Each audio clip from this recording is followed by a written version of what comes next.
Federal Drive is presented by GEHA, Government Employees Health Association, proudly providing health and dental benefits to federal employees and their families. Visit GEHA.com. The Trump administration is moving to strip away the union rights of Transportation Security Administration employees for the second time this year. As part of its latest move, DHS would dissolve TSA's collective bargaining agreement early next year. The union that represents TSA employees has vowed to fight this latest action in court. Federal News Network's Justin Doubleday joins me with the latest. Justin, great to have you here. Hey, Terry, thanks for having me.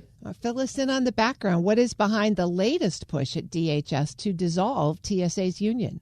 Well, DHS has been actually trying to do away with TSA's union since really the start of the Trump administration.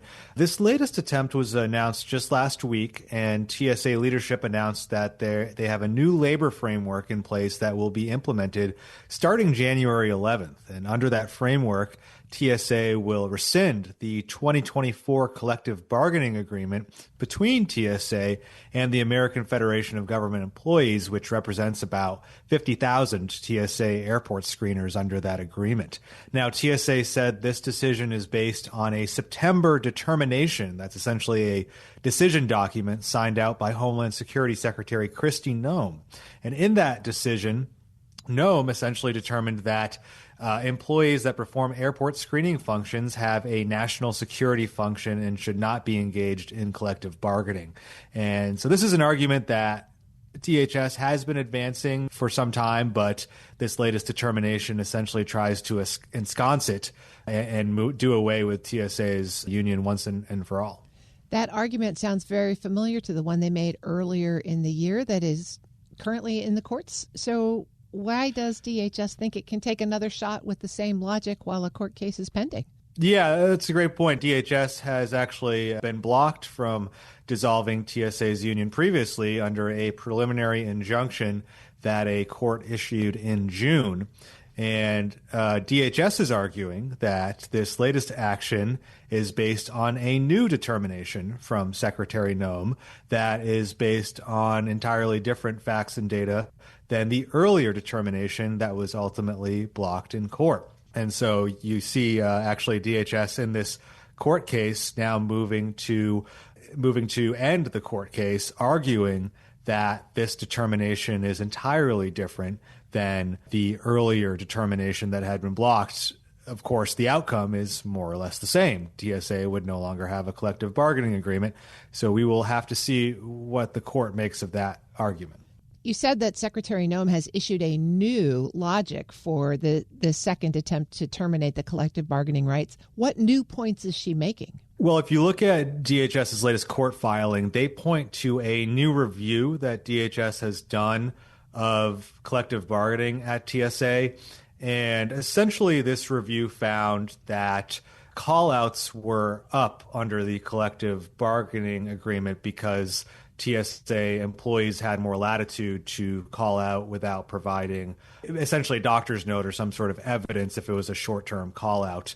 These are, by about 1% up compared to before the full collective bargaining agreement was in place. So there are kind of minor differences, but DHS argues that makes a big difference when you're talking about thousands of officers across the country. Of course, that's DHS's position here. We don't have kind of the union position yet around why employees may have been calling out, what the kind of intricacies are of those staff needing to call out, whether they're sick or whatever. Justin, how long has TSA had union rights? How long have their employees been covered by a collective bargaining agreement? Yeah, it's kind of an interesting history. TSA has been around, of course, for about 2 decades. At first, TSA employees did not have any union rights. But in 2011, under the Obama administration, they were granted some limited collective bargaining rights to essentially aim at improving workplace conditions to make TSA a more amenable place to work for employees because they were dealing with some attrition at that time. And then just in 2022, under the Biden administration, former TSA Administrator David Pekoski issued a determination that TSA employees should have full collective bargaining rights similar to what most other federal employees have. This would allow them to negotiate over things like calling out and vacation time and uniforms and all sorts of things. And this, again, was in response to attrition at TSA. The TSA was dealing with some pretty high attrition rates over the previous 5 years. And so this latest collective bargaining agreement was struck.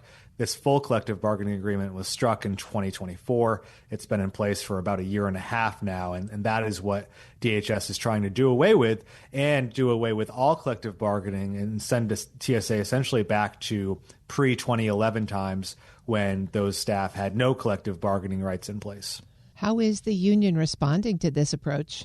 As you can imagine, AFGE is pledging to fight this latest action in court and highly criticizing it, calling it an illegal attack on their members' rights to belong to a union. They pointed to how Congress is advancing the Protect America's Workforce Act, which would protect union rights for essentially all federal agencies who have previously been able to have a union.